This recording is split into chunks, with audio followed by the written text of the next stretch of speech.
ناظرین، آج 6 فروری کو جب وزیر اعظم پاکستان عمران خان صاحب مقبوضہ کشمیر کے بہن بھائیوں کے ساتھ اظہار یکجہتی کے لیے میرپور تشریف لا رہے ہیں، تو ان کے ساتھ پاکستان تحریک انصاف کے مرکزی قائدین کی بھی ایک بڑی تعداد یہاں پر تشریف لائی ہے۔ اس وقت تو مفتی عبدالقوی خان صاحب ہمارے ساتھ موجود ہیں جو کہ پی ٹی آئی کے مرکزی رہنما ہیں۔ ان سے بات کرتے ہیں کہ مقبوضہ کشمیر کے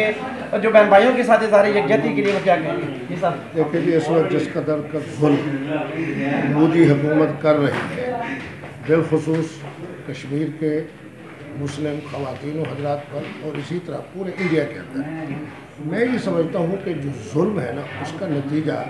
صبر کرنے والوں کے حق میں نکلتا ہے، ظالم کے حق میں نہیں نکلتا ہے۔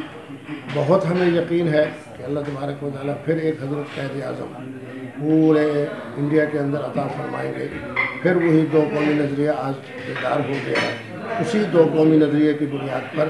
کشمیر کو بھی آزادی ملے گی اور خود انڈیا کے اندر بھی مسلمان آزادی کے ساتھ ایک مزید اور سلطنت حاصل کر سکیں گے۔ اس کے اندر صرف ہمیں صبر کی ضرورت ہے،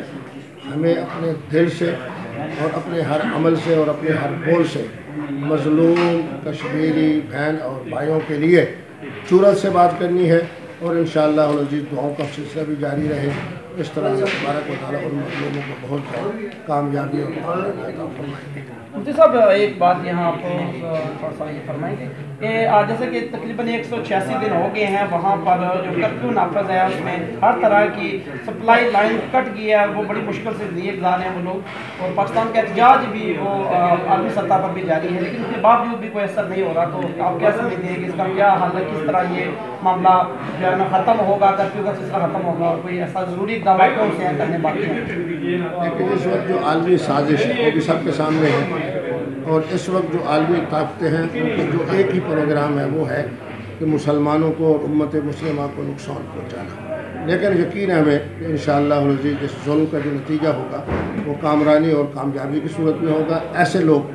مختلف ممالک سے اللہ ہمیں عطا کریں گے کہ جن کی آواز اور ہماری اس محنت کی برکت سے بہت جلد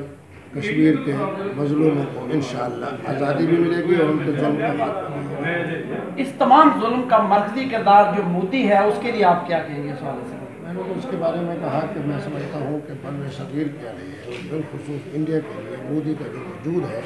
وہ ایسا ناسور ہے جس نے پورے بر صغیر کے سکون کو تباہ کیا، اور خود انڈیا کے اندر ایسے داخلی معاملات سب کے سامنے آ رہے ہیں جس سے پتہ چل رہا ہے کہ مودی کا عقل سے اور انسانیت سے کوئی تعلق